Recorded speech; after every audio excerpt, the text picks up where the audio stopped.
2024-এর লোকসভা নির্বাচনের পরেই আমাদের এই অঞ্চলটা খুব উত্তপ্ত বিজেপিরা করতেছিল। কারণ আজকে আমাদের রাজ্যে বিজেপির এত ভরাডুবির পরেও ওরা গতকাল আমাদের জিপি অফিসের সামনে ওরা একটা বিজয় উৎসব করেছিল এবং সেই বিজয় উৎসবকে কেন্দ্র করে হয়তো রাত্রে বা এখানকার যারা বিজেপির নেতৃত্ব আছে তারা এসে আমাকে ভয় ভীতি এবং আমাকে হয়তো প্রাণে মারার জন্যই এই বোমটা আমার বাড়ির সামনে রেখেছিল।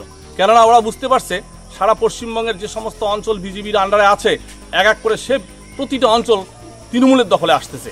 এই মনের মধ্যে যে একটা ভয়, এই ভয়ের জন্য তারা এই কাজটা করেছে। কখন দেখতে পেলেন বোমটা? আজকে সকালবেলা আমি ঘুমের থেকে উঠিনি, তার আগে আমার একটা দিদি, মাসতুতো দিদি, সে তার গরু ছুটেছিল, সে বাড়ির সামনে সেই গরু ধরার জন্য এসে আসার পরে উনি দেখার পরে আমাদেরকে ডেকেছে, তারপরে আমি দেখতে পারি। তারপরে কি করলেন? তারপরে আমি সঙ্গে সঙ্গে আমাদের নেতৃত্বকে জানালাম, থানায় বড়বাবুকে ফোন করেছিলাম, বড়বাবু তো ঘুমিয়েছিল হয়তো, দীপঙ্কর স্যারকে ফোন করেছিলাম, উনি এসে উনি নিয়েছেন।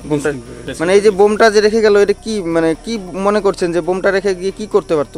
বোম প্রাণে মারার জন্যই। কারা রাখলো এটা? এরা বিজেপির দুষ্কৃতীরা, বিজেপির গুন্ডারা রাখবে, তাছাড়া কেউ রাখতে পারে না।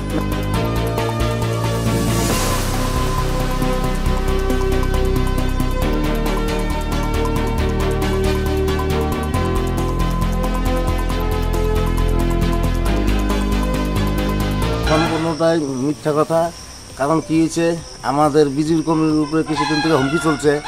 আমাদের দুজন ওখানে বিজেপি কর্মী আছে, আর আমাদের বুথের বুথ সহসভাপতি আছে অজিত মহন্ত আর তপন বর্মন। তাই এদেরকেও আক্রমণ করার জন্য একটা বুদ্ধি ছিল। কালকে আমাদের অঞ্চলে 1 নম্বর অঞ্চলে বিজয় উৎসব করছি আমরা, নরেন্দ্র মোদী প্রধানমন্ত্রী হয়েছে, তার উপলক্ষে আমরা একটা বিজয় উৎসব করছি। তো বিজয় উৎসব করার পরবর্তীতে ওরা বাড়ির সামনে ওই চলার বম ওদের বাড়ির সামনে আমরা কি অঞ্চলে ফাটাইছি, এখানেও ফাটাইছি, তাই ফুর্তি করছি।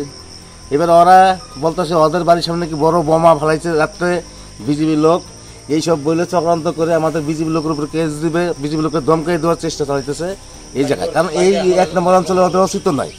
এই 1 নম্বর অঞ্চলে আমরা 4000 ভোটে জিতছি এবং আমরা 12টা বুথের মধ্যে আমরা 11টা বুথে জিতছি এবং যে বুথে কন্ট্রোল যেই বুথেও আমরা জিতছি।